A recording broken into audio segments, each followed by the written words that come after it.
Bonjour à tous. Bonjour d'abord aux intervenants euh, et ensuite au public connecté qui nous suit aujourd'hui. Je m'appelle Manuel Rullier et je suis journaliste animateur et j'animerai ce 13e colloque amiante, un colloque organisé par la CARSAT Aquitaine et la DRETS Nouvelle-Aquitaine, un colloque qui s'intègre, comme vous le savez certainement, dans le cadre du PRST de Nouvelle-Aquitaine. J'espère que tous les intervenants m'entendent bien. Est-ce que c'est le cas? Oui, oui. Pensez à ouvrir vos, vos micros, s'il vous plaît. C'est bon, Béatrice. Voilà. Donc, si tout le monde m'entend bien, est-ce que tout le monde peut dire c'est bon? c'est bon. C'est bon? Ok, ça marche.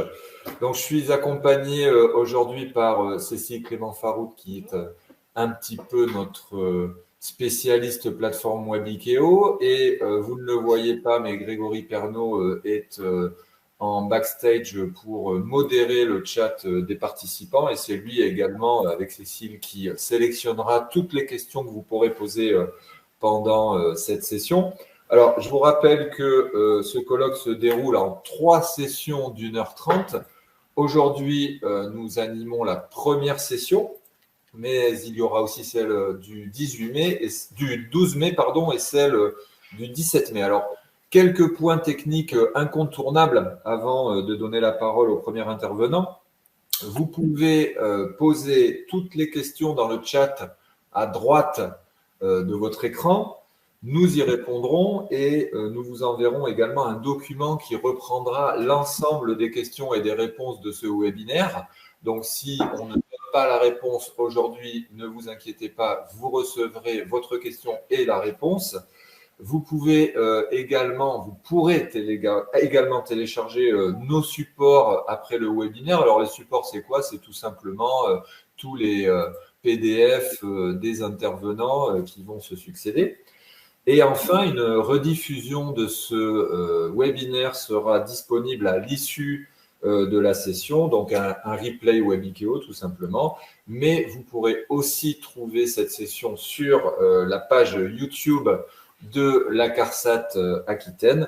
Et enfin, si vous avez un problème technique, il y a une assistance disponible dans le chat de Webikeo, en bas à droite, le petit bouton aide avec le point d'interrogation. Quelques précisions maintenant sur le déroulé de la session. Elle va donc durer 1h30. L'allocution de chaque intervenant dure 20 minutes et je serai assez impoli pour couper l'intervenant qui aura trop dépassé. Ensuite, à l'issue de chaque allocution, on aura 10 minutes consacrées à vos questions, des questions que vous aurez pu poser pendant toute l'intervention et que donc nous aurons sélectionnées. Avant de lancer le sujet du jour, Cécile va lancer le sondage du jour. Vous pouvez y répondre quand vous voulez. Nous donnerons le résultat à l'issue de ce webinaire. Vous pouvez y répondre donc pendant toute cette heure et demie. Est-ce que c'est lancé? C'est lancé. C'est lancé. Alors, je vous propose sans attendre d'aborder le thème du jour. Le thème, ce sont les actualités scientifiques et juridiques. D'abord, un point sur la surveillance nationale des mésothéliums par Stéphane Ducamp, hygiéniste industriel chez Santé publique France. Ensuite, une intervention de Laurence Capdeville, médecin inspecteur du travail à la DRETS Nouvelle-Aquitaine sur le thème de l'amiante et des polyexpositions. Et enfin, un point sur l'actualité juridique amiante et ses évolutions avec Béatrice Kissien-Schmitt, qui, je le rappelle, est directrice adjointe et responsable de l'unité de contrôle régionale amiante à la DRETS Nouvelle-Aquitaine. Stéphane Ducamp, notre premier intervenant, va prendre la parole. Stéphane, c'est à vous. Bonjour, avant de commencer, je vais tester et voir si effectivement vous m'entendez tous. On vous entend, nous, en tout cas. C'est parfait. Très bien. Donc, bonjour à toutes et à tous. Donc, je suis Stéphane Ducamp, hygiéniste industriel et animateur du réseau du PNSM, qui est le Programme national de surveillance des mésothéliums. Avant de commencer cette présentation, je souhaiterais y associer Annabelle Legide Soitilgue, Dorothée Grange et Laurence Gulner, qui sont les responsables projet des dispositifs que je vais vous présenter. Les résultats qui seront présentés ici sont issus de leurs travaux et je tiens bien sûr à remercier les organisateurs pour leur invitation. Ma présentation est relativement courte, je devrais tenir largement dans les 20 minutes, et ceci afin de laisser du temps à la discussion et au jeu des questions-réponses. Donc, je vais d'abord vous faire un historique de la surveillance des effets de l'amiante en France et vous montrer quelques résultats et réflexions qui sont issus de ces dispositifs de surveillance, et notamment vous présenter brièvement le projet en cours de finalisation pour une évolution de cette surveillance avant de conclure. Donc, la première partie concernant l'historique de la surveillance des mésothéliums et des principaux résultats. Donc, l'amiante a commencé à être utilisé de façon industrielle dans les années 50. De très nombreux produits en contiennent, de par ses caractéristiques nombreuses, qui sont la résistance à la chaleur et au feu, résistance à la friction, aux agressions chimiques ou électriques. L'amiante a été interdit en 1997. Il reste encore très présent, et notamment dans le bâti. Il entraîne de nombreuses expositions professionnelles, depuis la fabrication de matériaux à base d'amiante comme le fibrociment, à la mise en place de calorifugage ou la projection de flocage, à l'intervention sur des matériaux en place contenant de l'amiante, flocage, garniture de frein, etc. Mais aussi des expositions dites extra-professionnelles, avec notamment les activités de bricolage, comme la mécanique, l'utilisation de tôles ondulées en fibrociment, ou des expositions que l'on appelle paraprofessionnelles, qui sont des expositions générées par des fibres rapportées du travail à la maison via les vêtements, par exemple. De nombreuses pathologies sont reconnues. Elles peuvent liées à l'amiante, elles peuvent être bénignes et entraîner des troubles respiratoires, comme les plaques pleurales ou les épaississements pleuraux, mais ce peut être aussi des maladies malignes, avec essentiellement les cancers bronchopulmonaires, les cancers du larynx, cancer de l'ovaire, et l'amiante est aussi suspectée d'être un facteur de risque dans le cas du cancer colorectal. L'autre type de pathologie maligne engendrée par l'exposition à l'amiante, ce sont les mésothéliums. Et c'est sur l'observation de ces mésothéliums, sur l'observation de l'incidence de ces mésothéliums, de la plèvre essentiellement, que se base la surveillance de l'impact de l'amiante sur la santé en France, car c'est le seul facteur de risque avéré en France pour cette pathologie. Donc, en 1998, est créé à la demande des pouvoirs publics le PNSM, le Programme national de surveillance du mésothélium, pour surveiller le mésothélium de la plèvre. Ce dispositif couvre 21 départements à l'heure actuelle. Il a subi quelques évolutions. Le PNSM permet de repérer de façon exhaustive tous les cas de mésothélium incidents, de suivre leur certification diagnostique, de décrire leurs expositions à l'amiante et à d'autres facteurs de risque, et de suivre les démarches médico-sociales entreprises par les patients. Cette base compte actuellement plus de 7300 sujets. En 2006, est créé un registre du mésothélium pleural qui est adossé au PNSM, et ce sont les mêmes sujets qui sont enregistrés sur la même couverture géographique. En 2012 a été mise en place la déclaration obligatoire des mésothéliums. Je dis des mésothéliums parce que là, il s'agit des mésothéliums toute localisation. Alors, hop, il y a un petit... Voilà, j'ai eu une petite perte de...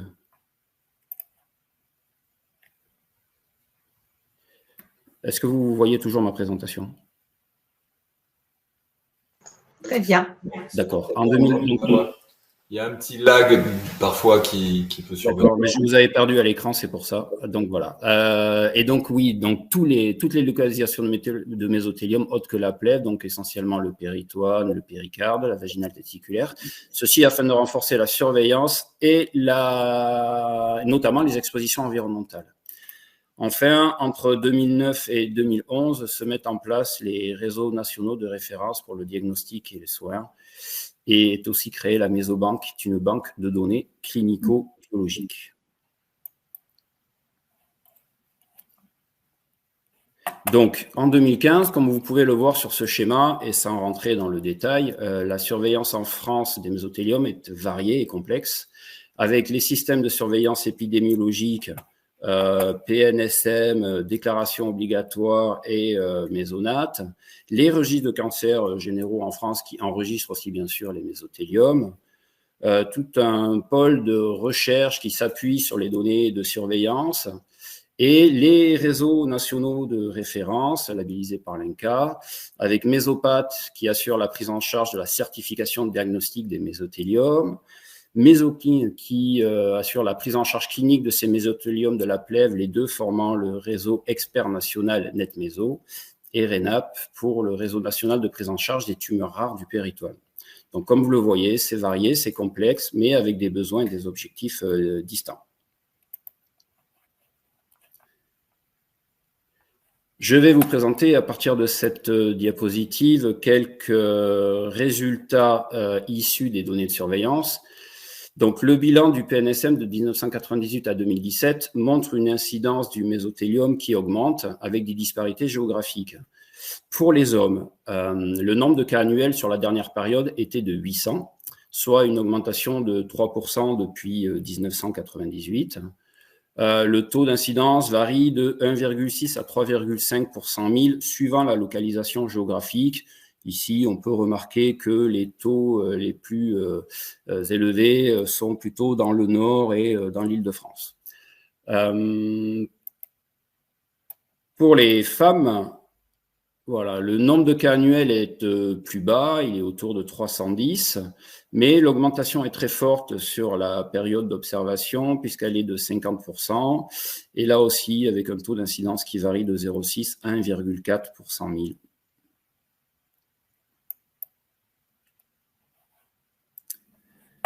Concernant les expositions, alors que la quasi-totalité est d'ordre professionnel chez les hommes, donc ici en bleu foncé, c'est beaucoup plus nuancé chez les femmes. Seulement 40% des femmes ont des expositions professionnelles retrouvées.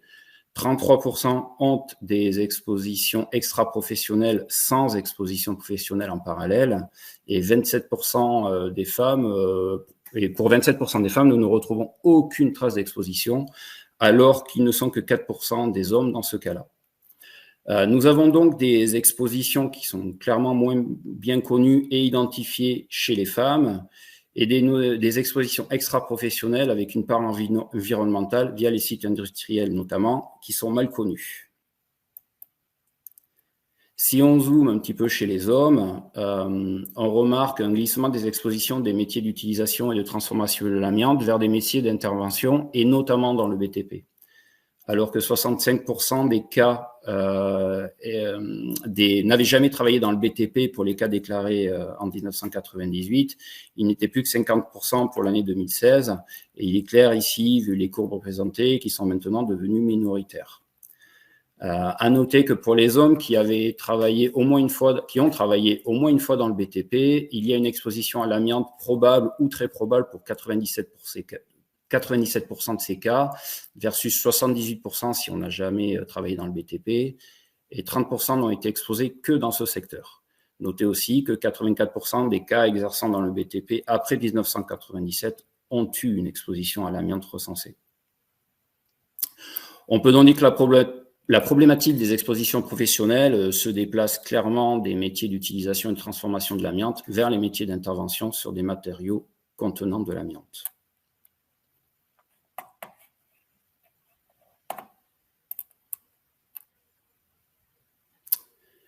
Donc cette diapositive va nous permettre de faire un point sur la reconnaissance médico-sociale de la pathologie. La reconnaissance médico-sociale repose sur deux systèmes. La déclaration en maladie professionnelle, ainsi que la prise en charge par le FIVA, qui est le Fonds d'indemnisation des victimes de l'amiante. Pour chaque sujet intégrant le programme, une recherche auprès des CEPAM correspondantes et auprès du FIVA est effectuée, afin de relever si le patient a réalisé une démarche et quelle a été la conclusion de cette démarche. Donc, 59% des cas de mésothéliome font une déclaration en maladie professionnelle. Et s'ils sont exposés professionnellement, ce chiffre monte à 75%. À noter que 93% voient leur demande acceptée.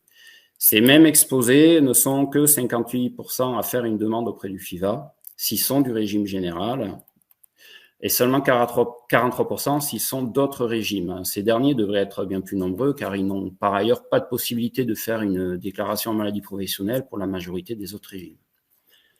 On note aussi une grande disparité géographique dans les recours, entre 52% pour certains départements jusqu'à 90% pour d'autres. Et on fait aussi plus de recours quand on est jeune, moins de 75 ans, si on vit en couple, ça c'est vrai notamment pour les hommes, si on est ouvrier et qu'on est exposé professionnellement. Globalement,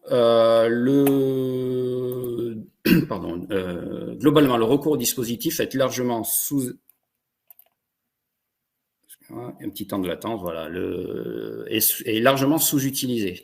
On voit notamment chez les femmes que près d'une sur deux, 43%, ici en bas, ne fait aucune démarche. Cette sous-déclaration est surtout frappante pour le FIVA. En effet, la maladie faisant office d'exposition, toutes les personnes atteintes de mésothéliome sont en droit d'être indemnisées et devraient donc faire une demande. Les demandes auprès du FIVA sont de plus quasi systématiquement acceptées si la pathologie est démontrée. Une première étude comparative montrerait aussi que ces chiffres sont plus bas sur la zone hors PNSM, le dispositif faisant donc office de vecteur de l'information sur ce sujet. Le taux de reconnaissance en maladie professionnelle estimé était supérieur dans la zone couverte par le PNSM chez les hommes, 72% versus 60% hors zone, et 50% versus 29% chez les femmes.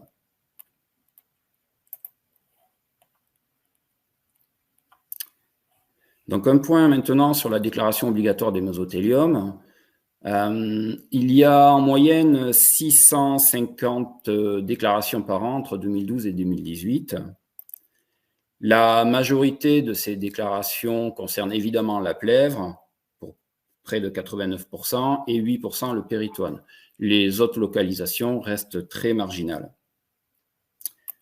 Comparé aux données du PNSM par rapport à la plèvre, donc, on constate que le taux d'exhaustivité est très bas, de l'ordre de 50% des cas seulement, ayant fait l'objet d'une déclaration, alors que c'est obligatoire, comme le dit son nom.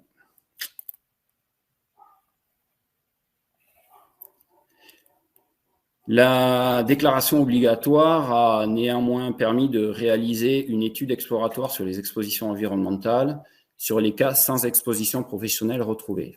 À noter que cette étude pilote a été réalisée sur un peu moins de 80 sujets. Les chiffres sont donc à prendre avec précaution, mais permettent néanmoins d'identifier des tendances. Donc, un homme sur 3 est exposé à l'amiante via des activités de bricolage et une femme sur 2 est exposée à l'amiante via un proche. En termes d'exposition environnementale, la moitié des sujets avaient résidé, travaillé ou été scolarisés près de sources potentielles d'exposition à l'amiante et notamment des sites industriels.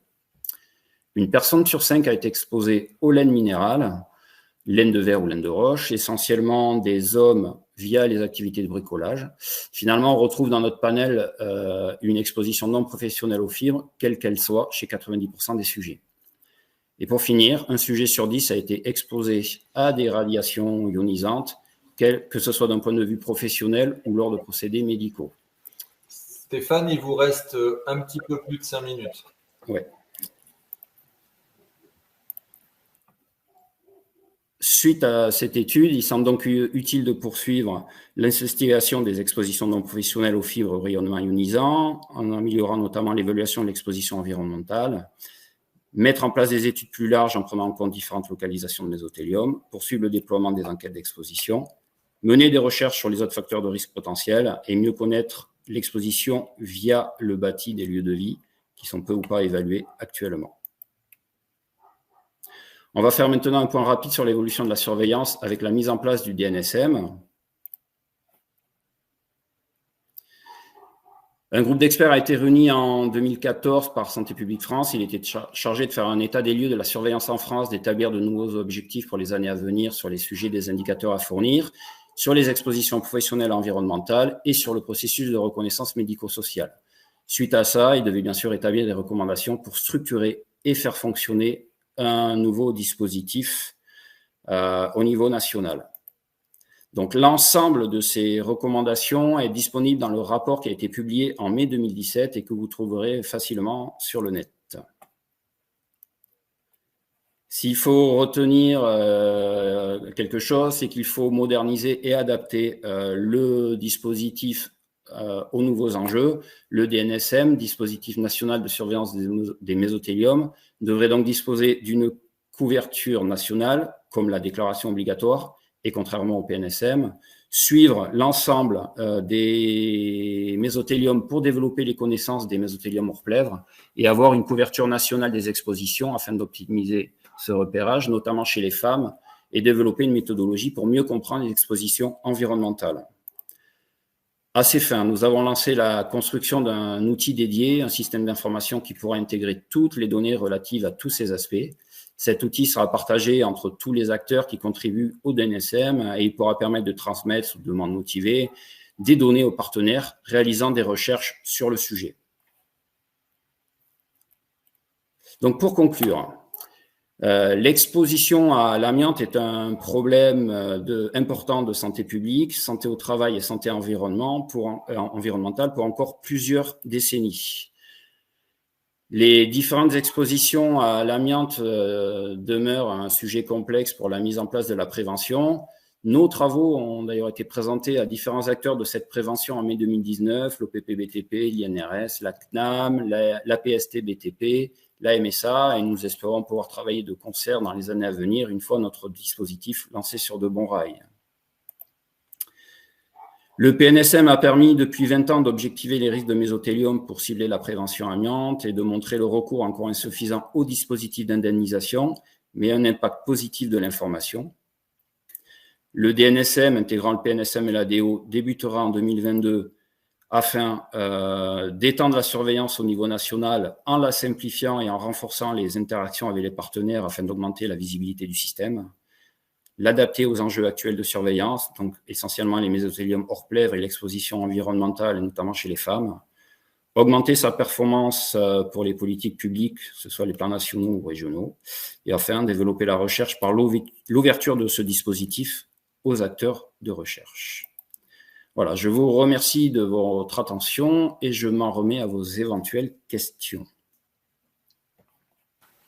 Merci Stéphane, merci beaucoup pour cette intervention.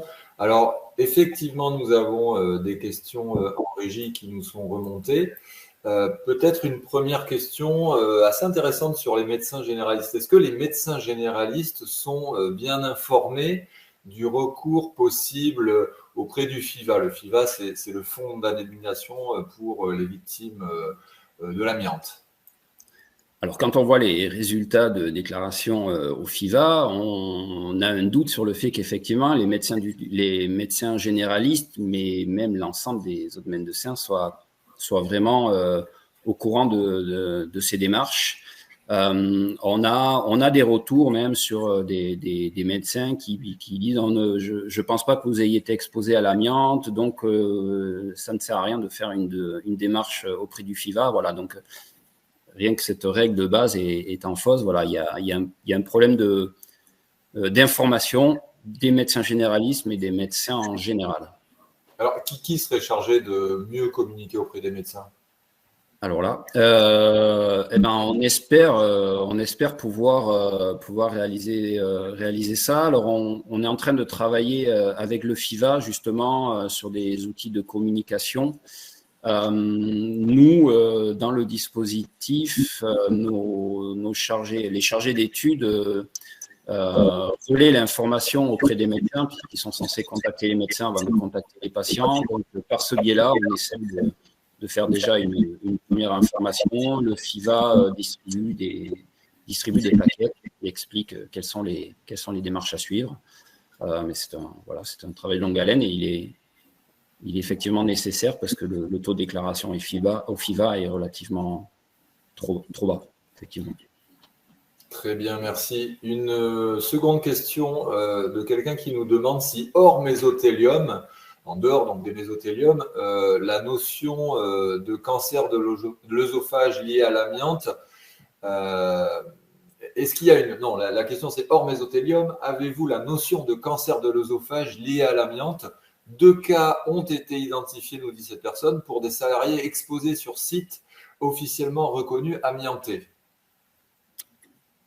Alors, en tout cas, ce n'est pas reconnu. Enfin, l'amiante n'est pas reconnu comme facteur de risque dans ce type de cancer-là, hein. Je vous les ai présentés un petit peu au tout début, quels étaient les cancers qui sont reconnus. L'œsophage n'en fait pas partie. Alors moi, je suis pas médecin épidémiologiste, donc j'avoue que je maîtrise peut-être pas tout à fait la question. Est-ce qu'il y a des recherches en cours sur ce type de cancer et l'impact de l'amiante? À titre personnel, je n'ai pas l'information, mais je me renseignerai pour l'avoir. Mais c'est vrai que nous, on est très ciblé mésothélium, hein, sur cette surveillance. Donc, Merci Stéphane. On a encore 5 minutes de questions. Une autre question, est-ce que les résultats que vous avez présentés et qui s'arrêtent à la période 2016-2018 présentent…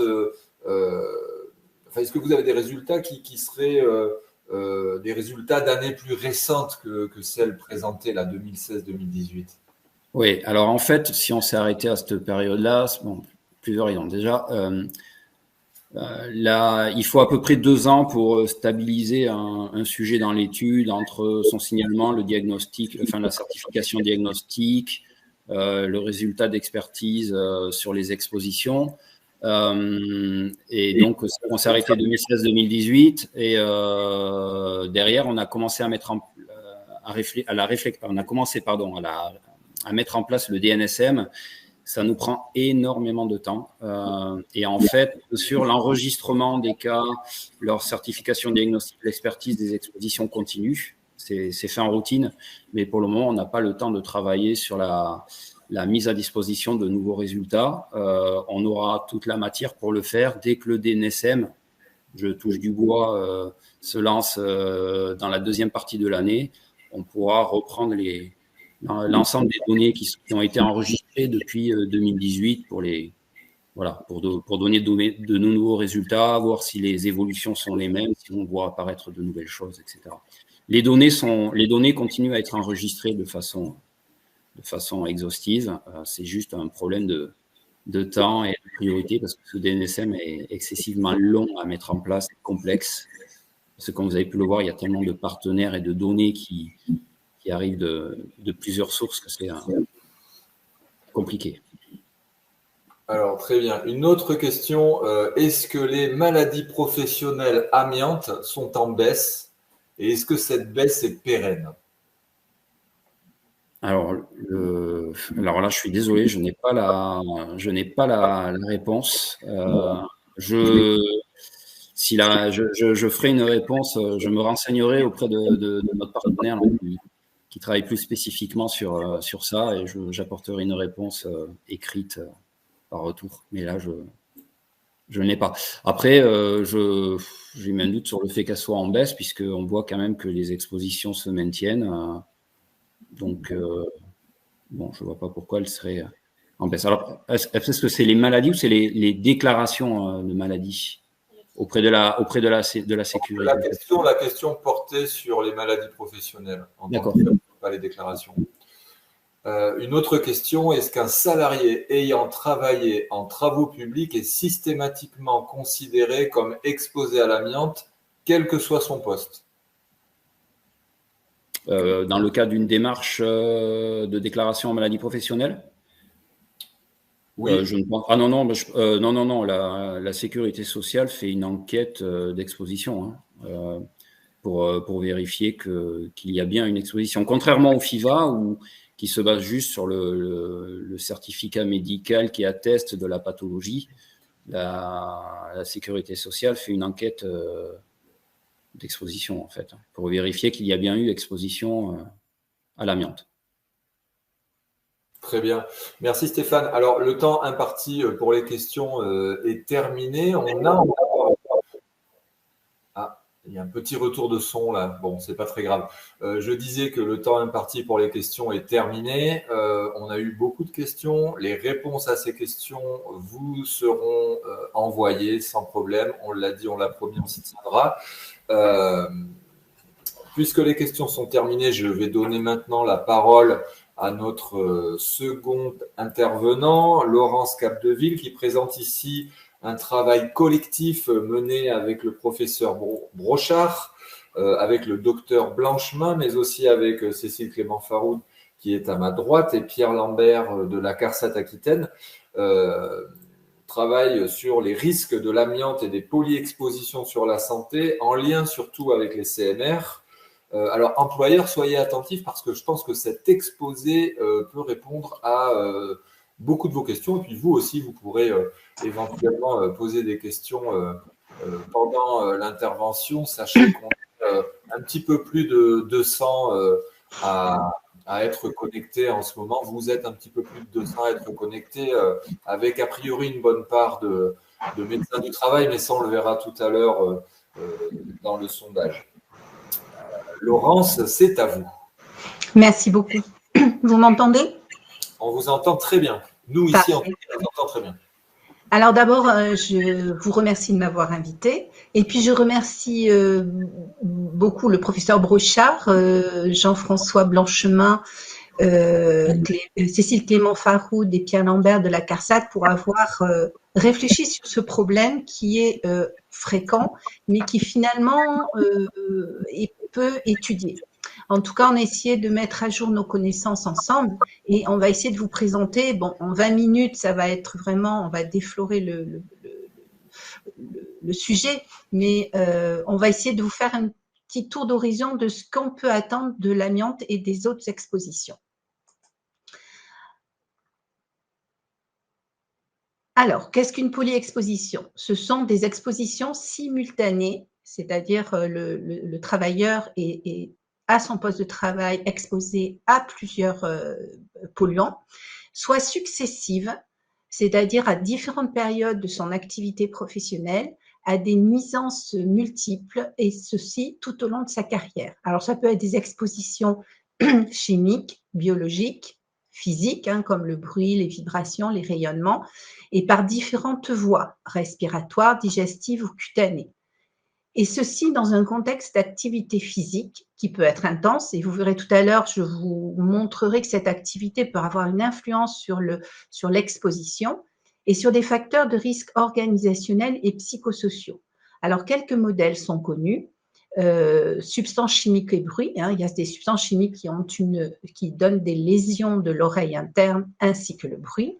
Les substances chimiques et biologiques, les substances chimiques et les contraintes physiques, les substances chimiques et les contraintes organisationnelles, comme le travail de nuit ou les horaires atypiques. C'est un sujet d'actualité. Des enquêtes sont menées actuellement avec des médecins du travail, dans des enquêtes nationales, qui montrent que 91% des enquêtés sont polyexposés à des nuisances chimiques, dont 50% à au moins un agent chimique et 28% à au moins 3 agents chimiques. 12% des salariés sont exposés à au moins une nuisance cancérogène. Donc, ça représente à peu près 750 000 salariés à au moins 2 cancérogènes.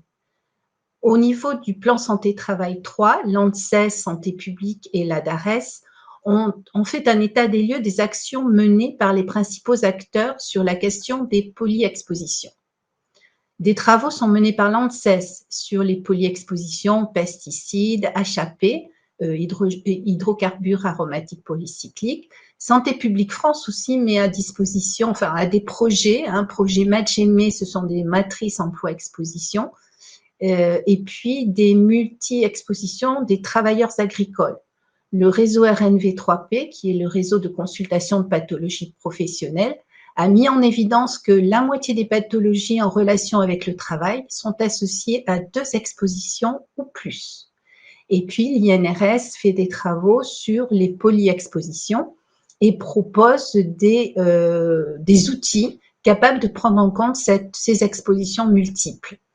comme MIXI par exemple. Alors, ne cherchez pas avec l'amiante, ça fonctionne pas parce que l'amiante étant un cancérogène, l'exposition avec d'autres substances n'est pas évaluée. Et c'est tout le problème pour l'amiante. Et puis surtout la réglementation, puisque la loi du 2 août a intégré le fait dans les règles de prévention des risques pour la santé et la sécurité des travailleurs exposés aux risques chimiques, de la nécessité, de l'obligation de tenir compte des situations de polyexposition. Et le décret relatif au DURP précise, qui est un décret tout récent du 18 mars 2022, précise que pour évaluer les risques, l'employeur prend en compte plusieurs choses, mais notamment en cas d'exposition simultanée ou successive, donc l'employeur étant censé connaître les expositions antérieures, à plusieurs agents chimiques, il doit prendre en compte les effets combinés de l'ensemble de ces agents. Alors, je vous rassure, des arrêtés viendront préciser quel type d'exposition. Alors, comment ça fonctionne? En fait, le concept, c'est le salarié, le travailleur est exposé à des agents chimiques, amiante, silice, poussière de chantier, qui vont avoir une action, par exemple, pour l'amiante, sur le poumon, et vont entraîner une fibrose pulmonaire. Puis vous avez des agents biologiques, des moisissures, qui vont venir s'additionner aux agents chimiques déjà dans l'environnement. Et puis, vous avez des agents physiques, le travail à la chaleur, qui va entraîner chez le travailleur une hyperventilation. Et cette hyperventilation va faire que, il va respirer plus de fibres de fibres d'amiante, de silice ou de poussière de chantier. Bon, on imagine qu'il n'est pas bien protégé. Après, on parlera de la prévention. Les activités physiques, de même, vont entraîner des efforts physiques, donc une hyperventilation de la même façon, va entraîner une augmentation d'inhalation de poussière. Et puis, tous les facteurs organisationnels, par exemple le travail de nuit ou en horaire décalé, qui entraînent des modifications déjà de l'état de santé du salarié, mais aussi peut-être des modifications comportementales par rapport au port de pays. On a moins de chefs la nuit, on est plus fatigué. Et puis, des mesures de prévention insuffisantes ou non respectées. Et la pression temporelle qui fait qu'on ne prend pas le temps de porter ces protections, par exemple respiratoires. Eh bien, tout ce cocktail, donc d'une part, d'un côté, les agents qui ont entraîné la pathologie et, je ne sais pas pourquoi c'est pas passé à l'autre, d'une part, les agents qui ont provoqué la pathologie qu'on appellera facteur étiologique, et de l'autre côté, les agents qui vont moduler leur action vont entraîner une pathologie atypique. Par exemple, une fibrose pulmonaire atypique qu'on ne pourra pas forcément relier à un des éléments, mais qui devra attirer l'attention du médecin sur les expositions qu'a subies le travailleur. Donc, les effets des substances peuvent s'additionner ou se potentialiser. Plusieurs substances peuvent agir sur un même organe, donc fatalement, les lésions seront plus graves. Un toxique peut entraîner la survenue d'une maladie, mais plusieurs toxiques vont augmenter le risque de survenue de cette maladie et dans une forme clinique atypique.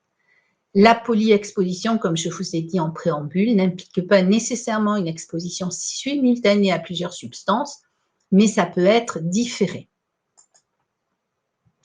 Bon, les effets sur la santé de l'amiante, on ne va pas y revenir, puisqu'en plus, on a parlé des mésothéliums. En plus des mésothéliums, ce sont les cancers du poumon, du larynx, des ovaires et du côlon. Mais on peut se poser la question, qu'est-ce que va donner l'amiante avec d'autres expositions? En gros, ça peut donner la même pathologie, mais pour des doses plus faibles d'amiante, et ça peut donner des pathologies atypiques. Alors, je vais vous dire, là, on n'est pas très renseigné, mais là, je pense que les études vont permettre de connaître mieux ces pathologies dues aux polyexpositions.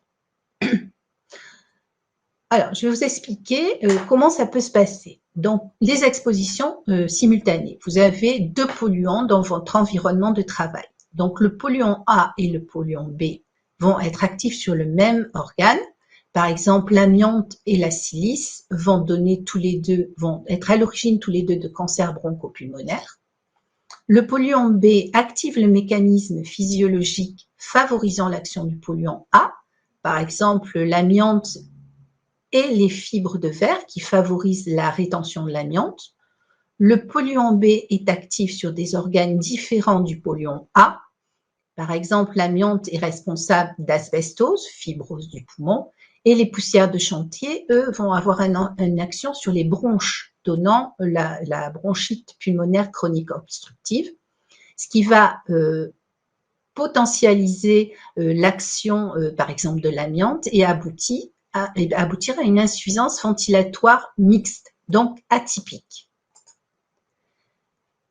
Concernant les polyexpositions successives au cours de la carrière professionnelle, le travailleur a été exposé à un polluant, anciennement un polluant A, ça peut être l'amiante par exemple, puis il est exposé actuellement à un polluant B. Ce polluant A va persister dans les tissus, on sait que l'amiante reste très très longtemps dans les tissus, voire même n'en sorte plus, et il va continuer à agir. Puis le polluant B va arriver et lui va agir avec le même mécanisme. Donc, son action va être facilitée par le polluant A. Par exemple, vous avez été exposé à l'amiante, vous avez une fibrose, eh bien, vous allez favoriser l'action de la silice, qui est l'exposition actuelle, et vous allez obtenir une fibrose interstitielle diffuse atypique. Alors, la meilleure polyexposition connue et documentée et puis même mesurée, c'est par une cohorte, hein, c'est l'amiante et le tabac. Quelqu'un qui n'est pas exposé, et le cancer du bronchopulmonaire, quelqu'un qui n'est ni exposé au tabac ni exposé à l'amiante, on va dire qu'il a une chance, enfin, il a un risque 1 d'avoir un cancer bronchopulmonaire. S'il est exposé à l'amiante, mais pas exposé au tabac, il aura un risque multiplié par 5. S'il est exposé au tabac, mais pas à l'amiante, il a un risque multiplié par 10. Et s'il est exposé aux deux, son risque est multiplié par 50. Donc, c'est vous dire l'effet des deux toxiques. Alors, les situations de polyexposition à l'amiante, il y en a bien, je vous en donne juste 3. Enfin, nous vous en donnons 3. Par exemple, dans les verreries, en plus de l'amiante, on peut trouver des hydrocarbures aromatiques, polycycliques, de la silice, chaleur, contrainte organisationnelle. Dans le BTP, vous pouvez, en plus de l'amiante, trouver de la silice, des fumées de gaz d'échappement, du bitume, de la chaleur, des efforts physiques, des contraintes organisationnelles. Dans les fonderies, vous pouvez trouver silice, HAP, formaldéhyde, métaux en fusion, contraintes organisationnelles, chaleur, donc ça fait des expositions multiples et des risques plus élevés de pathologie. Alors, pour la prévention des risques, le principe, c'est d'agir sur chaque facteur étiologique, c'est-à-dire risque chimique et biologique, et sur chaque cofacteur modulateur, facteur physique, activité physique et facteur organisationnel. Alors, la première chose, bien sûr, c'est les 9 principes généraux de prévention que je ne vous détaillerai pas, mais que vous aurez sur le diaporama, et qui doivent être appliqués à chacune des nuisances. Si vous arrivez à l'appliquer sur une nuisance, eh bien, vous aurez déjà un petit peu moins de risques, par exemple, si vous évitez le risque. Pour les CMR, vous savez qu'il y a des principes supplémentaires, des principes qui ne se substituent pas aux 9 principes de précaution, mais qui se rajoutent. Donc, en priorité, c'est éviter le risque et, en tout cas, remplacer le CMR par un produit qui ne l'est pas. C'est un des principes importants de la prévention des risques CMR. Laurent, il vous reste 5 minutes. Bon, donc du coup, d'un point de vue du point de vue prévention des polyexpositions, donc la première chose, c'est évaluer le risque, chaque risque, et prendre des mesures de prévention pour l'ensemble des risques. Pour le risque chimique, évaluer, bon, repérage amiante, alors ça c'est très important, il reste beaucoup d'amiante dans tous les bâtiments, donc c'est le repérage avant travaux. Et pour les autres produits chimiques, c'est notamment les CMR, c'est les prélèvements et les mesures de VLEP. Les mesures de prévention, donc l'application des règles d'équipements de protection collective pour l'amiante, abattage, aspiration à la source. Pour les EPI, c'est la filtration P3 ou adduction d'air qui sont efficaces sur tous les autres risques chimiques particuliers, comme la silice, l'HAP, les fumées diesel. Mais si vous avez un gaz comme le formaldéhyde dans l'environnement de travail, cette mesure de prévention ne sera plus adaptée. Il faudra rajouter une filtration charbon. La décontamination en fin de chantier sera efficace sur tous les polluants. Vous agirez sur les risques chimiques, sur la chaleur, en climatisant si possible, sinon en réduisant le temps de vacation ou en adaptant les horaires de travail, le travail le matin étant plus frais. Pour les activités physiques, vous mettrez en place des aides techniques à la manutention, des outils adaptés, des conditionnements de déchets petits, de façon à ne pas transporter beaucoup de charges, des rythmes de travail et des temps de récupération. Et des mesures organisationnelles pour diminuer au maximum les cadences de travail et augmenter les marges de manœuvre du travailleur.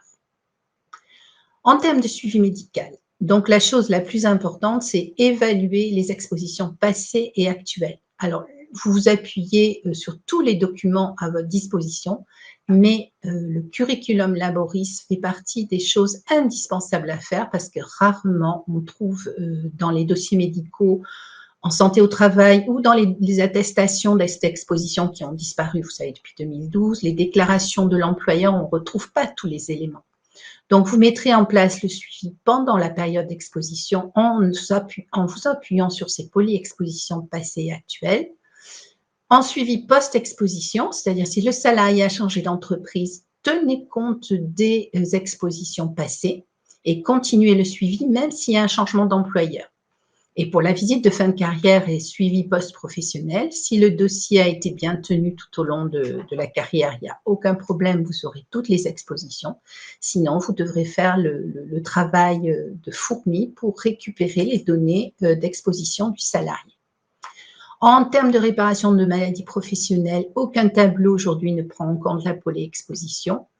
Je vous ai dit que les formes sont souvent atypiques et ne rentrent pas dans les tableaux de maladies professionnelles. Pensez à faire des déclarations quand même avec possibilité de recours au C2RMP, Comité régional de reconnaissance des maladies professionnelles, si la pathologie ne rentre pas dans aucun tableau et qu'il y a une forte suspicion qu'elle soit la conséquence d'une polyexposition. Donc, c'est un sujet complexe. Toutes les situations, ce sont des situations fréquentes, mais toutes les situations sont différentes. Tenir compte des expositions passées, évaluer, prévenir chaque risque chimique et priorité à la prévention collective. Je vous remercie. Merci beaucoup Laurence, timing respecté. Des questions du côté du public qui nous suit. Peut-être une première question pour rebondir sur vos dernières paroles. Vous reconnaissez que l'analyse des polyexpositions, c'est difficile, c'est complexe. Est-ce qu'on peut envisager un tableau de la sécurité sociale qui regrouperait ces polyexpositions, un document pratique, quoi, alors, qui pourrait servir à la reconnaissance? Alors, je ne suis pas la sécurité sociale, donc ça va être difficile de parler pour eux. Par contre, en C2RMP, quand on traite des dossiers de reconnaissance de maladies professionnelles, on s'appuie beaucoup sur la carrière professionnelle qu'on peut avoir très facilement, effectivement, au niveau de la CARSAT. Il faudrait pouvoir faire un lien entre les services de santé au travail, par exemple, et la sécurité sociale, ce qui ne paraît pas aujourd'hui en place, mais pourquoi pas, et c'est un sujet à creuser. Et c'est vrai que le travail de fourmi des services de santé au travail pour récupérer cette carrière professionnelle pourrait être facilité, effectivement. Merci pour cette suggestion. Une autre question, l'analyse des polyexpositions, et là aussi, vous l'avez dit, donc est devenue obligatoire dans le cadre du document unique, mais elle semble bien compliquée. Qui pourrait aider les entreprises dans cette évaluation ? Alors, plusieurs organismes de prévention peuvent aider, mais la loi du 2 août a mis les services de santé au travail à l'œuvre pour aider les entreprises à évaluer leurs risques professionnels et à construire leur DERP. Alors, bien sûr, quand on voit la charge, le nombre d'entreprises par médecin du travail, on peut s'imaginer que ça va être compliqué pour eux de les aider individuellement. Mais je pense que il y a suffisamment d'outils actuellement pour essayer d'évaluer les risques par rapport aux expositions dans l'entreprise. Mais les services de santé au travail sont un appui et les CARSAT aussi, bien sûr. Très bien, merci. Une autre question, est-ce qu'il y a un calendrier à mettre en œuvre pour savoir un petit peu si on a été pour procéder à l'évaluation des risques en fait de polyexposition? Est-ce qu'on doit le faire tout de suite? Est-ce qu'on doit suivre un calendrier? Est-ce qu'il y a un timing à respecter? Alors, il y a des moments clés. Là, si vous parlez du salaire, enfin, ça dépend à quel niveau on se situe. Si on se situe au niveau du travailleur, il connaît sa carrière, il peut tout à fait faire son calendrier tout seul, son curriculum laboris. D'ailleurs, c'est ce qu'on recommande, que le travailleur arrive avec son curriculum laboris dans le service de santé au travail, c'est parfait. Après, si on se place du côté des services de santé au travail, ça commence à devenir obligatoire puisqu'il y a la visite de fin de carrière. On va devoir faire ce travail. Enfin, les services de santé au travail vont devoir faire ce travail et élaborer un document avec les expositions potentielles ou sûres qu'a subi le travailleur. Et il y a une visite qui s'appelle la visite de mi-carrière, qui est aussi, comme son nom l'indique, vers 45 ans, qui est une visite où on fait un petit peu le point de ce qu'a traversé le salarié dans sa carrière et puis des expositions qu'il y a eu. Il y a aussi ce moment-là. Mais je dirais que dès lors qu'un salarié est vu dans un service de santé au travail, le premier rôle du service de santé au travail, c'est de décrire les postes, de recenser les postes et les expositions qu'il a eues tout au long de sa carrière jusqu'au moment où il fait sa visite médicale. Donc, avec les dossiers informatisés, on devrait maintenant trouver ces éléments plus facilement. Très bien. Justement, quand il s'agit de trouver, de dépister, est-ce que l'accès au diplôme, au dossier médical en ligne via la carte vitale, vous qui êtes médecin, vous le savez, est-ce que ça va faciliter la traçabilité aux expositions? Alors, très bonne question. Alors, c'est pas encore mis en place, le dossier médical partagé. Les médecins du travail n'ont pas accès encore à ce dossier médical partagé, mais c'est un peu le but, justement, c'est qu'ils puissent y tracer les expositions. Et effectivement, ça sera une grande aide pour le suivi médical. Très bien. On a une autre question pour alimenter le document unique et épauler les équipes pluridisciplinaires. Est-ce qu'on aurait des études, est-ce qu'on aura des études de polyexposition qui permettraient d'évaluer les risques? Alors là, je n'en sais rien. Beaucoup de gens y travaillent, donc il y aura des outils, vraisemblablement. Il y a déjà des matrices emploi-exposition qui permettent déjà de connaître des expositions sur un type de travail, de tâches, plus de tâches que de postes de travail d'ailleurs. Donc, ça existe déjà et les médecins du travail s'appuient dessus déjà, tout à fait. Et les services de consultation de pathologie professionnelle aussi. Question un petit peu plus ciblée. On nous demande quid des fibres céramiques réfractaires? Comment est-ce qu'elles sont prises en compte? Est-ce que je peux dire joker? J'ai répondu à toutes les questions jusqu'à présent. Elles font partie des polyexpositions, tout à fait. Elles font partie. Il va falloir en tenir compte dans les polyexpositions. Après, on ne peut en déduire que ce qu'on connaît aujourd'hui. Voilà. On en est à la connaissance d'aujourd'hui. Dans 10 ans, on en saura beaucoup plus, je suppose. Très bien. Qui demande la visite de fin de carrière? C'est le salarié, c'est l'employeur? Alors, normalement, c'est l'employeur, dès qu'il connaît la date de départ ou de mise à la retraite du salarié, doit informer les services de santé au travail. Ensuite, les médecins du travail, enfin l'équipe de santé au travail va recevoir le salarié proche de sa retraite. Donc, il l'en informera et voire même le fera si vraiment il est près de la retraite. Et sinon, on lui dira, écoutez, quand vous arrivez près de la retraite, pensez à demander une visite. Donc, il peut demander une visite si l'employeur a oublié de le faire. Très bien. On arrive au terme des 10 minutes de questions. Ce que je vous propose, alors encore une fois, hein, on le répète à toutes les personnes qui sont connectées, si l'on n'a pas sélectionné votre question et si l'on n'a pas répondu, si l'intervenant n'a pas répondu à votre question, pas de panique, vous aurez les réponses à vos questions dans un document qui vous sera envoyé plus tard à l'issue de ce webinaire. Donc, il est temps de passer maintenant à notre troisième intervenant. C'est une intervenante puisqu'il s'agit de Béatrice Kissien-Schmitt.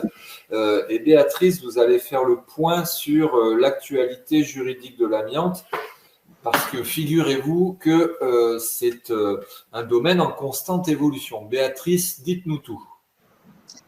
Oui, bonjour à tous. Donc, effectivement, je vais essayer de vous présenter de façon claire et simple les évolutions réglementaires. Et dans un premier temps, on va faire le point sur l'actualité réglementaire et principalement le repérage amiante avant travaux, qui est la grande nouveauté dans la réglementation du travail. Alors, le repérage amiante existait déjà, mais il a été précisé par la nouvelle réglementation. Donc, avant la loi du 8 août 2016, il existait déjà une réglementation sur le repérage amiante, mais c'était principalement une réglementation du Code de la santé publique qui était limitée aux propriétaires d'immeubles bâtis, alors que vous l'avez vu, il y a de l'amiante dans plein d'autres domaines que dans les immeubles. Et il y avait une absence d'investigation approfondie, c'est-à-dire que dans le Code de la santé, il y a possibilité de faire un repérage uniquement visuel. Il n'est pas toujours nécessaire et obligatoire de faire des prélèvements. Donc, dans le Code de la santé, ce n'est pas un repérage approfondi. Et en plus, l'opérateur de repérage avait possibilité de conclure à la présence d'amiante rien que sur son propre jugement, sans avoir fait des analyses. Par ailleurs, il y avait une notion limitée de donneur d'ordre que nous allons voir a été bien étendue et une absence de sanction pour l'inspection du travail. Donc ça aussi, ça a été amélioré et malgré tout, dans cette situation, il y avait un enjeu sanitaire fort qui est celui d'éviter l'exposition accidentelle des travailleurs, mais également des populations et de l'environnement. Donc, il a fallu intégrer tout ça. Et donc, la loi du 8 août 2016, et dans son article 4412, L4412-2 du Code du travail,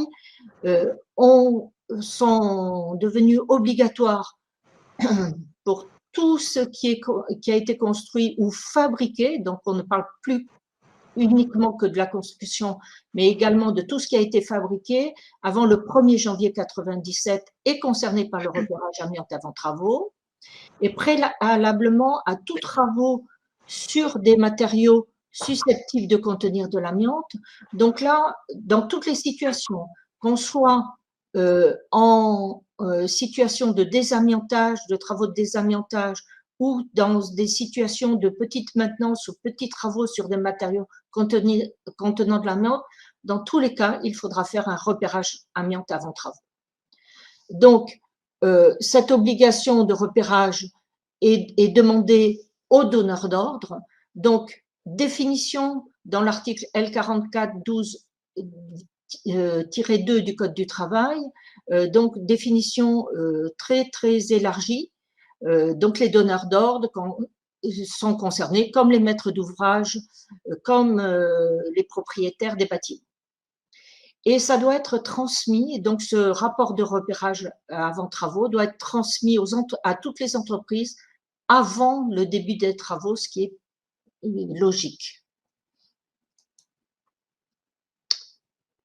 Donc, en synthèse, c'est l'article 44.12.97 à R 44.12.97.6 du Code du travail qui définit 6 domaines d'activité précis dans lesquels le repérage doit avoir lieu. Donc, je vais vous les préciser en suivant. Ils sont définis également les modalités techniques et les méthodes d'analyse des matériaux pour chaque domaine. Il y a une qualification d'indépendance et d'impartialité pour l'opérateur de repérage.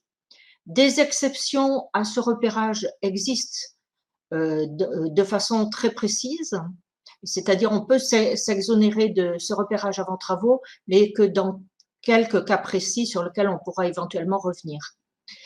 Donc, il faut rédiger un rapport qui précise la nature, la localisation, ainsi que la quantité des matériaux contenant de l'amiante. Ça, c'est une nouveauté. Les opérateurs de repérage avant n'estimaient pas la quantité des matériaux. Et bien entendu, comme dans le Code de la santé, il y a une traçabilité à mettre en place, ce qui est très important pour la vie des bâtiments, de savoir où l'amiante a été repérée. Donc, voici le tableau des 6 domaines qui ont été créés. Donc, le domaine 1 est celui des immeubles bâtis avec la norme 46 NFX 46020 qui va être la norme fondatrice et qui sous-tend toutes les autres normes par domaine. Donc, les principes sont communs et se basent sur cette norme-là. Donc, comme vous le voyez, chaque domaine a une norme et un arrêté, et donc les entrées en vigueur sont un peu différentes. Donc, le domaine des immeubles bâtis est entré en vigueur depuis le 19 juillet 2019, donc ça devrait être le cas absolument partout. L'autre domaine, c'est les immeubles tels que les terrains, ouvrages et génie civil et infrastructures de transport, qui s'est traduite par 2 normes différentes, une pour les sols et une autre pour le génie civil et les infrastructures de transport. Donc, c'est le seul domaine où nous n'avons pas encore les arrêtés d'application. Donc, c'est ce qui reste à faire d'ici la fin de l'année. Le troisième domaine, c'est matériel roulant ferroviaire et autres matériel roulant de transport. Donc, la norme et l'arrêté sont sortis avec une application au 1er janvier 2020. Quatrième domaine, navires, bateaux, engins flottants et haute construction flottante. Là encore, notion très élargie. Donc, la norme est sortie, ainsi que l'arrêté, mais le ministère m'a précisé qu'une révision était en cours pour inclure les navires militaires qui n'étaient pas clairement précisés dans l'arrêté du 19 juin. Donc, applicable au 1er janvier, mais une petite modification à attendre. 5e domaine, les aéronefs, donc normes arrêtées prévues avec une application échelonnée janvier 2023 et janvier 2028. Et enfin, installation, structure ou équipement concourant à la réalisation ou à la mise en œuvre d'une activité, donc applicable au 1er juillet 2023. Donc, comme vous le voyez, c'est très très large. Donc, en résumé, tout ce qui contient de l'amiante et pas uniquement les bâtiments sont concernés par le repérage amiante avant travaux. Donc, comme on l'a vu, un arrêté et une norme par domaine ou sous-domaine, un arrêté spécifique pour les analyses de matériaux, donc qui s'applique dans tous les cas. Il y a une méthodologie adaptée à chaque domaine à partir du fonctionnement général de la norme 46020 des immeubles bâtis. Une formation des opérateurs de repérage est prévue et spécifique à chaque domaine. Donc, auparavant, on avait un opérateur de repérage qui avait une connaissance générale. Maintenant, les opérateurs de repérage devront avoir une formation et des connaissances spécifiques à chaque domaine et être formé de façon très spécialisée. Obligation du donneur d'ordre de coordonner les repérages si plusieurs domaines sont concernés. Et enfin, création de sanctions pénales par l'article L47-41-9 du Code du travail, donc qui se traduit par 3 750 € multiplié par le nombre de travailleurs qui auront été exposés. L'inspection du travail peut également mettre une sanction administrative de 9 000 € en absence de repérage amiante avant travaux. Voilà. Donc, je viens de vous faire l'état des lieux de la réglementation. Maintenant, on va passer sur les évolutions réglementaires. Donc, dans un premier temps, je ne vais pas vous détailler toute la vue, mais vous préciser que le ministère du Travail participe à une révision d'une directive européenne du 30 novembre 2009 afin que la valeur limite d'exposition européenne en matière d'amiante, qui à l'heure actuelle n'est que de 0,1 fibre par centimètre cube, et avec une méthode en microscopie optique, donc la France voudrait faire évoluer ça vers la microscopie électronique, comme c'est le cas dans notre réglementation, et effectivement insister aussi pour qu'il y ait un repérage amiante avant travaux exigé sur toute l'Europe. Donc ça, ce sont les travaux de la Commission européenne. Donc d'ici la fin 2022, il va y avoir révision des arrêtés du 19 août 2011 et de la norme NFX 43050. Pour faire simple, ça concerne l'aérolique. Et il va y avoir remplacement de l'arrêté du 14 décembre 2012 qui va permettre d'intégrer toute la doctrine administrative du ministère du Travail dans la législation. Béatrice, oui. Vous nous avez donné une petite vidéo qu'on va devoir passer. Elle dure quelques minutes. Vous avez 5 minutes avant qu'on puisse passer la vidéo, s'il vous plaît. Ah oui, ça va aller. Donc là, j'ai passé une vue parce que j'en ai parlé. Donc pour le repérage avant travaux, il y a donc 2 arrêtés à apparaître, mais j'en ai parlé dans le tableau. Donc je passe. J'arrivais à des matamiantes. Donc vous voyez, on était coordonnés. On est raccord. Donc ça c'est la grosse perspective. Il va y avoir généralisation d'une plateforme des matamiantes. Donc certains d'entre vous en ont peut-être déjà entendu parler. En fait, il s'agit de la dématérialisation des plans de retrait, de démolition et d'encapsulage, avec obligation pour les entreprises de mettre ces plans de retrait sur la plateforme. Donc ça, c'est en 2021, il y a eu un premier test pilote sur 3 régions, Hauts-de-France, Pays de Loire, sur 2 régions, pardon, Hauts-de-France et Pays de Loire, auxquelles se sont rajoutées en 2022 les régions Normandie, Occitanie et la Réunion. Et donc, il est donc prévu d'étendre à toute la France cet outil à partir de janvier 2023, ce qui m'a été confirmé par le ministère. Donc, tout semble OK pour que ça se passe en janvier 2023. Donc là, Cécile va pouvoir vous passer un petit film de présentation de des matamiantes. Et je reviendrai pour terminer ensuite. La Direction générale du travail vous présente des matamiantes, le projet de dématérialisation des plans de démolition, de retrait et d'encapsulage d'amiante, aussi nommé PDRE. Dématamiante répond aux enjeux du désamiantage et à l'objectif de simplification de la relation entre l'usager et l'administration. Ce n'est pas un dépôt des PDRE hétérogène au format PDF, mais c'est une plateforme de dépôt des PDRE dématérialisés.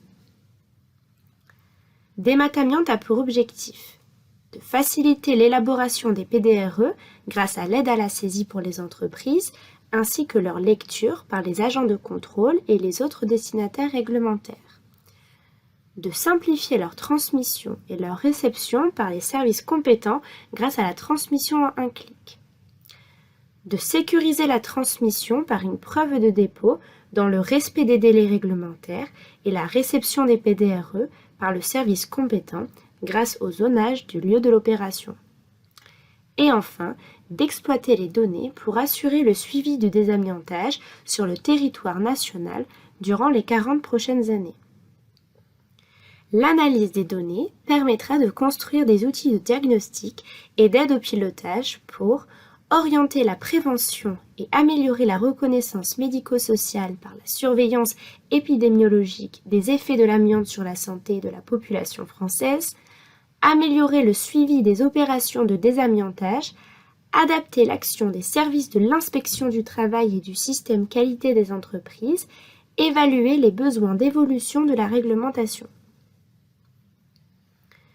Centré sur les utilisateurs, les facteurs clés de succès de Démat-Amiante reposent sur son cadre juridique maintenu au niveau de la réglementation actuelle et sur les échanges des données avec l'ensemble des acteurs, entreprises comme destinataires réglementaires.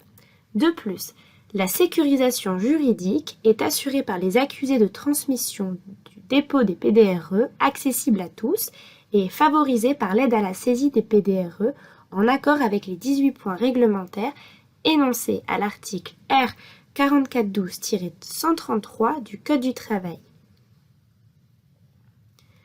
La plateforme Démat-Amiante est composée de 2 portails. Un premier destiné aux entreprises pour la saisie des PDRE, un second destiné aux agents pour la consultation des PDRE et versions complémentaires, avenants et informations. Les données des PDRE sont mises à disposition des destinataires réglementaires via des flux entre les outils informatiques. La transmission des PDRE s'appuie sur le SI-zonage développé par la DGT pour identifier le service compétent en fonction du lieu de l'opération. Et concrètement, à quoi ça ressemble? Découvrons le portail entreprise. Le portail entreprise de Démat-Amiante est réservé aux entreprises certifiées pour lesquelles l'organisme certificateur a transmis les informations, dont son référent qui sera administrateur de l'outil. Chaque utilisateur de l'entreprise déclaré par le référent pourra ensuite se connecter via un identifiant et un mot de passe.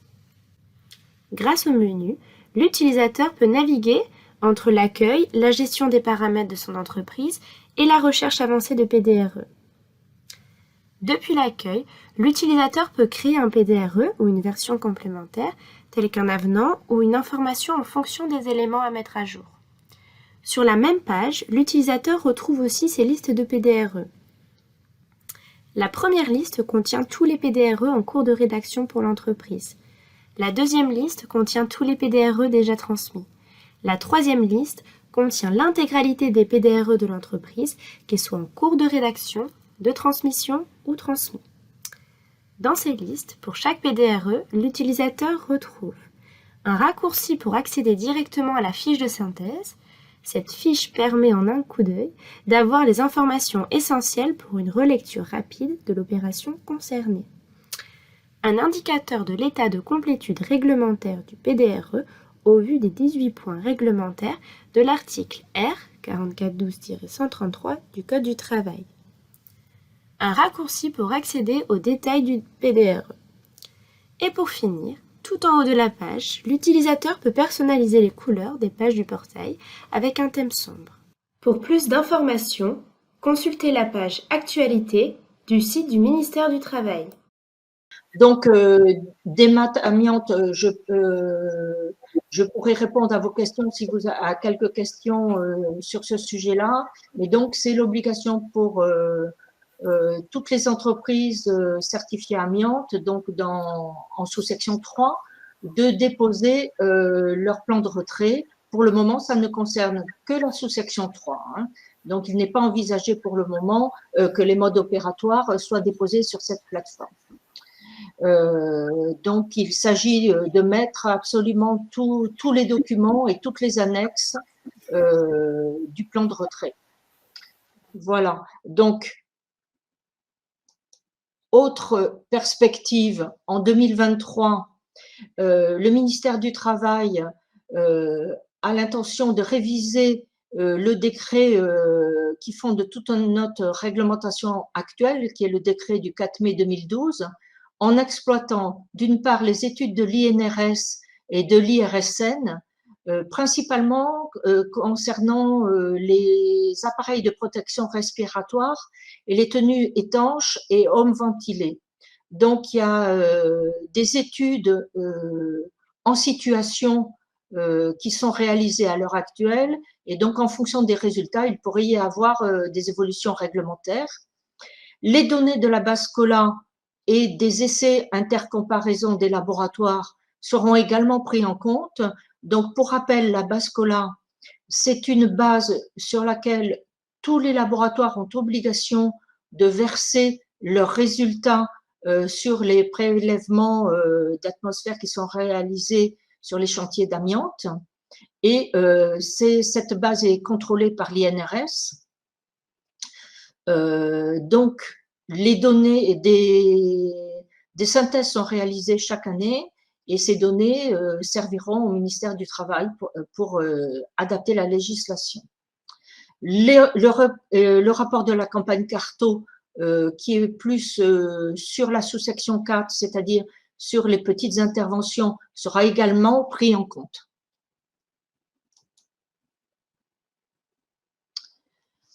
Donc, comme on l'a déjà vu partiellement, les travaux de normalisation en matière de métrologie sont en cours et les innovations techniques issues du programme de recherche et de développement que vous connaissez peut-être sous le nom de PRDA et de la commission de validation du CEVALIA vont servir aussi de base pour ces modifications.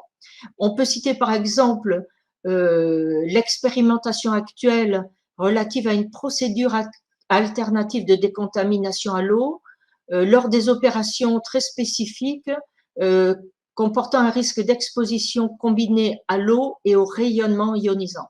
Donc, vous voyez, c'est très, très particulier, mais effectivement, il faut trouver des possibilités en dehors de l'eau lorsqu'on travaille avec des rayonnements ionisants. Donc, on est là encore sur les polyexpositions dont vous parlez, Laurence, tout à l'heure. Donc, il y a une nouvelle étude qui est en cours. Donc,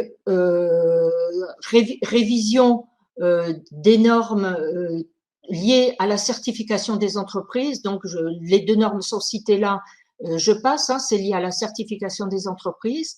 Et en parallèle, révision du Code du travail et des arrêtés.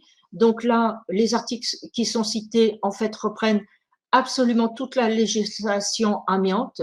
Sous section 3, ce sont les articles, et sous section 2, pardon, sont les articles communs à toutes les situations.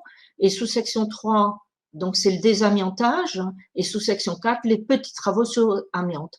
Donc le ministère prévoit de tout réactualiser, ainsi que les arrêtés équipements de protection individuelle du 7 mars 2013 et du 8 avril 2013 sur les règles techniques, dont la décontamination ou la mise en dépression, donc toutes les mesures de protection collective. Donc, j'ai presque fini. Il y a également poursuite de la professionnalisation des acteurs de la filière d'amiante. On poursuit le déploiement de 3 titres professionnels du désamiantage qui ont été créés en 2018. Exploitation également des résultats des contrôles qui ont été réalisés par l'inspection du travail auprès des centres de formation sous section 3 et sous section 4. Alors, je peux vous préciser que les contrôles qui ont été réalisés dans les centres de formation sous section 4 se sont avérés assez négatifs. Donc, je pense que le ministère du Travail va aller vers une certification des centres de formation sous section 4. Donc, bon, c'est moi qui le dis, mais je pense qu'on va dans cette voie. Structuration aussi de la formation des opérateurs de repérage à l'amiante hors immeuble bâti. Sur la base, donc je ne l'ai pas précisé tout à l'heure, mais les opérateurs de repérage pour un repérage amiante avant travaux du Code du travail doivent avoir une certification spécifique. Je trouve plus le terme, mais bon, ça reviendra. Et donc, on adapte la formation des opérateurs de repérage aussi à la loi Calliope. Ensuite, réactivation aussi d'une unité d'enseignement au CNAM.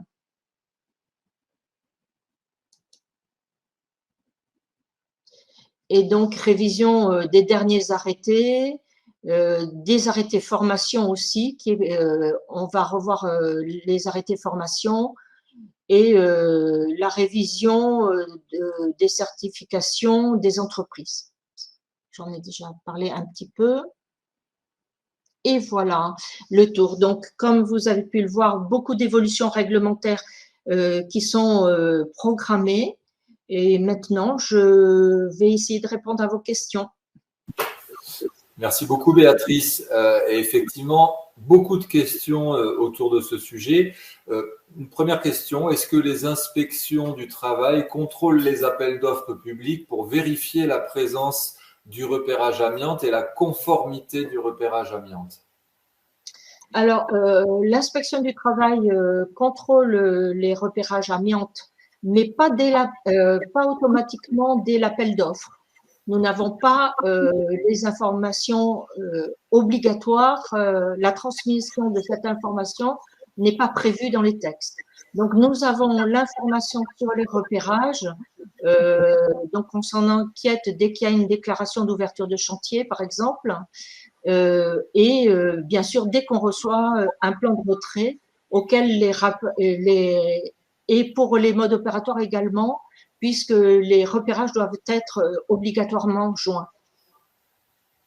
Très bien. Une question, alors peut-être ultra précise, là, on sent que ça attend une réponse là maintenant. Selon des dates d'entrée en vigueur, est-ce que ça signifie que le client peut refuser de fournir un repérage amiante pour un joint de bride que la personne qui me pose la question doit retirer, car l'entrée en vigueur n'intervient qu'en 2023? Ah, c'est quelqu'un de l'industrie qui pose la question, je pense. Alors, il faut pas oublier que l'évaluation des risques, elle existe toujours, quelle que soit l'entrée en vigueur des textes, et que le repérage amiante est recommandé. Donc, si on ne fait pas un repérage du joint de bride, comment on intervient? L'employeur engage sa responsabilité pénale s'il fait intervenir sur un matériau avec forte suspicion d'amiante sans prendre les précautions adéquates et sans savoir s'il y a de l'amiante. Donc, ne rien faire poserait problème, peut poser problème. Ça a l'avantage d'être clair. Question formation maintenant. Une entreprise qui fait appel à un organisme de repérage doit-elle vérifier que la personne chargée du repérage possède la formation adéquate? Est-ce que c'est de sa responsabilité? Oui. Il faut s'assurer que l'opérateur, voilà, chercher le terme tout à l'heure, a une formation avec mention. Et qui correspond parfaitement au domaine sur lequel il doit intervenir. Donc, oui, c'est de la responsabilité de celui qui a recours à l'opérateur de repérage. J'allais dire l'employeur, mais normalement, c'est le donneur d'ordre. Tout à l'heure, merci. Tout à l'heure, on vous a écouté, vous disiez qu'il fallait une formation pour chaque domaine, mais où est-ce qu'on peut former les opérateurs de repérage? Alors, les opérateurs de repérage doivent être formés par des organismes de formation qui ont déjà été enregistrés auprès de France Domaine et qui ont une certification spécifique de niveau 5. Et donc, il faut s'assurer que les centres de formation pour les opérateurs de repérage aient cette certification. D'accord, très bien. Une entreprise en sous-section 4 est-elle concernée par Desmat Amiante? Non, c'est ce que je disais tout à l'heure. Desmat Amiante n'est pour le moment obligatoire et ne s'adresse qu'aux entreprises certifiées qui font du désamiantage. Et donc, c'est uniquement pour les plans de retrait et pas pour les modes opératoires de la sous-section 4.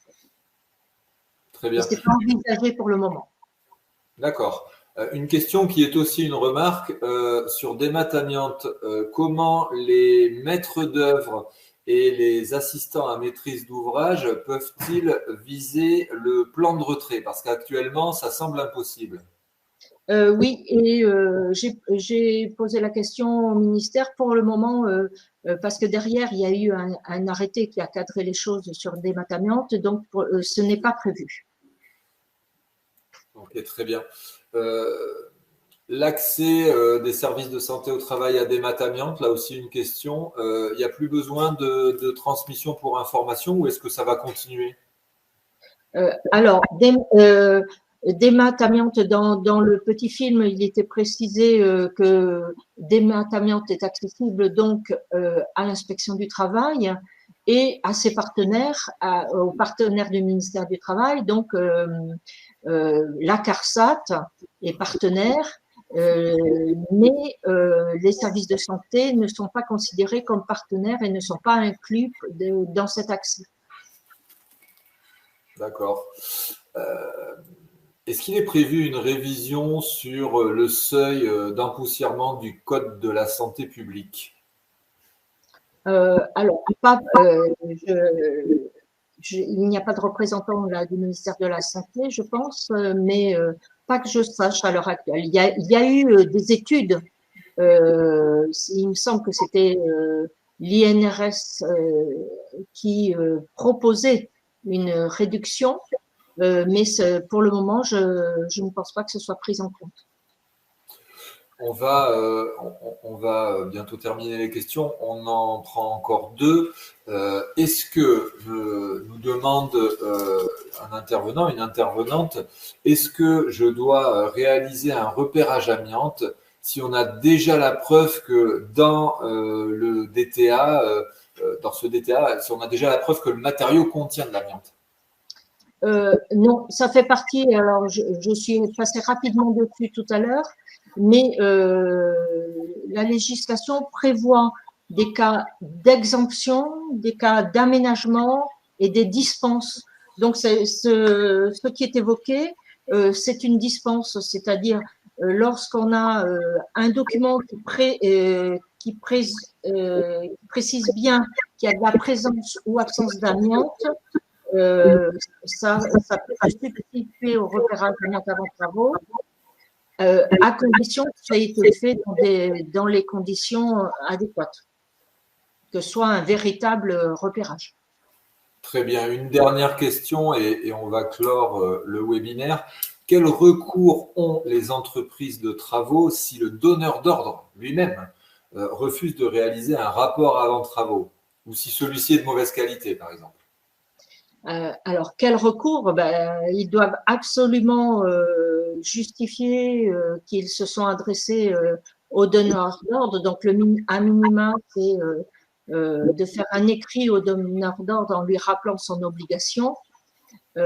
Après, si c'est une entreprise qui n'arrive pas à avoir le rapport de repérage, malheureusement, il y a une co-responsabilité pénale. Et il faut qu'il s'assure qu'il y ait de l'amiante ou pas avant de faire travailler les salariés. Très bien. Donc, il y a une co-responsabilité. Merci beaucoup, Béatrice.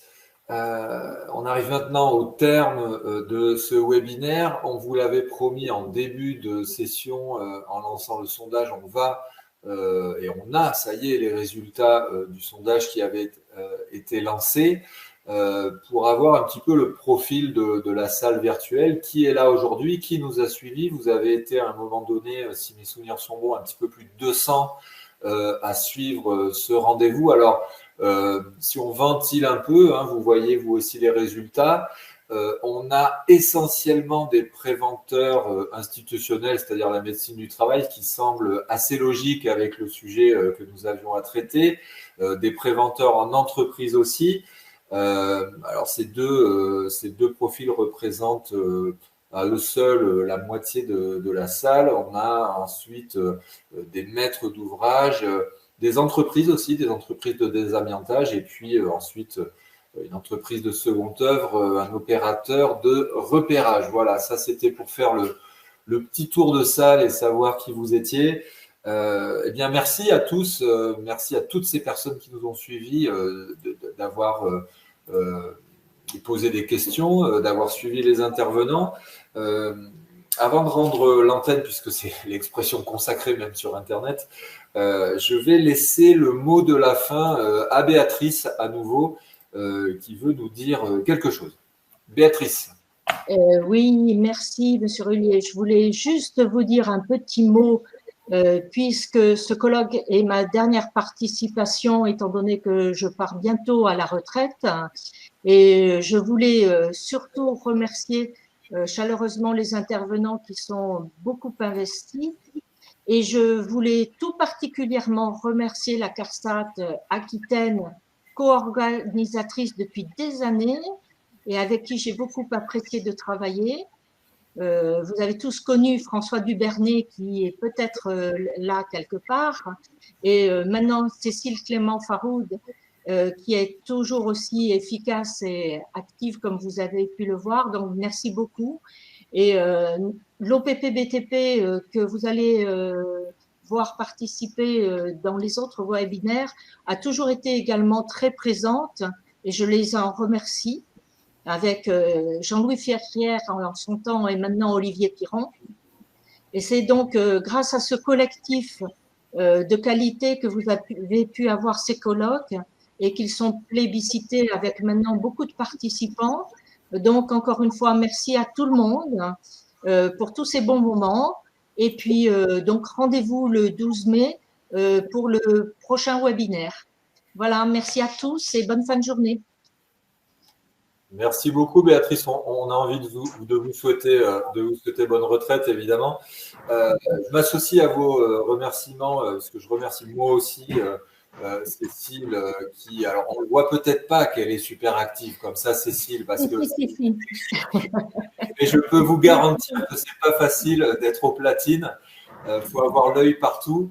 Celui qu'on ne voit pas non plus, c'est Grégory Pernaut, le régisseur qui sélectionne vos questions. Merci à toi, Grégory. Il est dans les terres, on ne sait pas trop, mais il y est. Quant à moi, je vous donne rendez-vous pour le prochain webinaire de ce colloque Amiante 2022. Donc, le prochain, c'est le 12 mai à 10h avec un nouveau sujet, puisque cette fois-ci, on consacre le webinaire aux risques émergents et environnementaux. Merci à tous et à bientôt. Au revoir. Au revoir. Au revoir.